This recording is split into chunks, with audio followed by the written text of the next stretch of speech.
Paytaxt Tbilisidə təntənəli konsert proqramı ilə çıxış edən Azərbaycan musiqisinin tanınmış siması Nuri Sərinləndirici Mirzə Fətəli Axundov adına muzeydə mətbuat konfransı keçirib.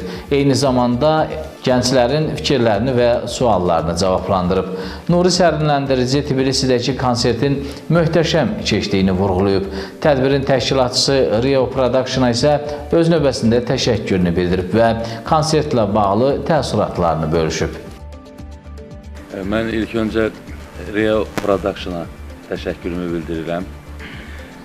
Təşkilatçı olan həmin Rio Production-ın rəhbəri Elnura Raminə, üzr istəyirəm, Raminə təşəkkür edirəm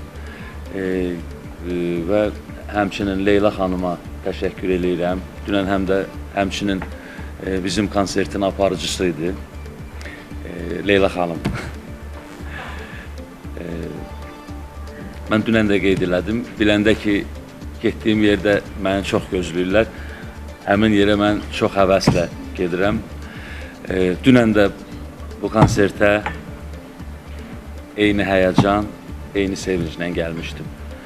Və bütün bizi izləməyə gələn insanlara, həmvətənlərə, bu şəhərə gələn bütün qonaqlara öz adımdan, bütün komandamız adından dərin təşəkkürümü bildirirəm.